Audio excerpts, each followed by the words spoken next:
Hi friends. శుభోదయం.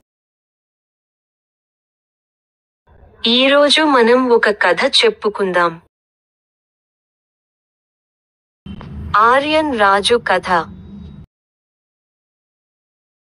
దీపాల మహా ఉత్సవం తర్వాత ఆర్యావర్త రాజ్యం ఆనందంతో నిండిపోయింది. మెరుస్తున్న లాంతర్లు నక్షత్రాలలా ఎలా నృత్యం చేశాయో, వారి దయగల రాజు చంద్రుని కంటే ప్రకాశవంతంగా ఎలా నవ్వాడో గ్రామస్తులు మాట్లాడారు. కానీ త్వరలోనే కొత్త సీజన్ ప్రారంభమైంది.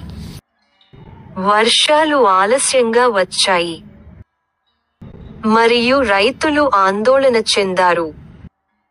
ఒకసారి పచ్చగా మరియు సారవంతమైనదిగా మారి, ఎండిపోయి పగుళ్లుగా మారింది.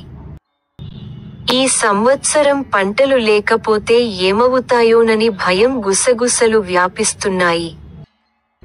తన ప్రజలపై ఎల్లప్పుడూ నిఘా ఉంచే ఆర్యన్ రాజు, వారి ఆందోళనలను విస్మరించలేదు. అతను జ్ఞానవంతులైన పెద్దలను, వైద్యులను, రాజ్యపు పిల్లలను కూడా సమీకరించాడు.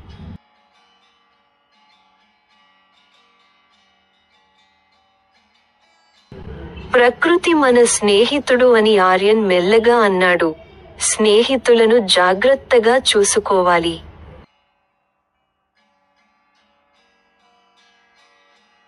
కాబట్టి ఆర్యన్ వర్షాల పండుగను ప్రకటించాడు.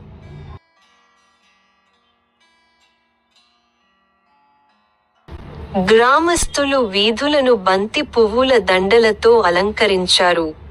డోలు మ్రోగుతున్న ఉరుములా ప్రతిధ్వనించింది. పిల్లలు ఆకాశంలోకి ఎగిరిపోయే మధురమైన పాటలను పాడారు.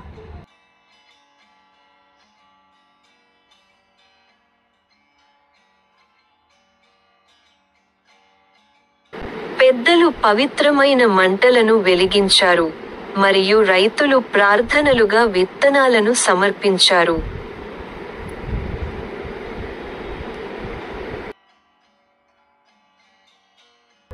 ఆపై, రాజ్యాల ఐక్య స్వరాన్ని వింటున్నట్లుగా, చీకటి మేఘాలు పైన గుమిగూడాయి. ఆనందోత్సాహాలతో, ఆకాశం కమ్ముకుంది. మెల్లగా వర్షం కురుస్తూ భూమిని తడిపింది. ప్రజలు వర్షంలో నవ్వారు, నృత్యం చేశారు, చప్పట్లు కొట్టారు. అయితే ఆర్యన్ రాజు తన ముఖాన్ని ఆకాశం వైపు ఎత్తి కృతజ్ఞతలు తెలుపుకున్నాడు.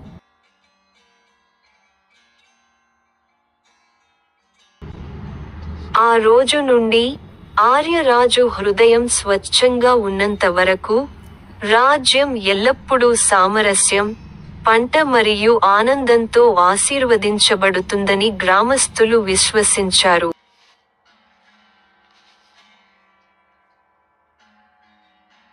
If you enjoyed this content, don't forget to like, share and subscribe for more updates. Your support helps us create even more great videos and keeps you in the loop with all our latest content. Thanks for watching.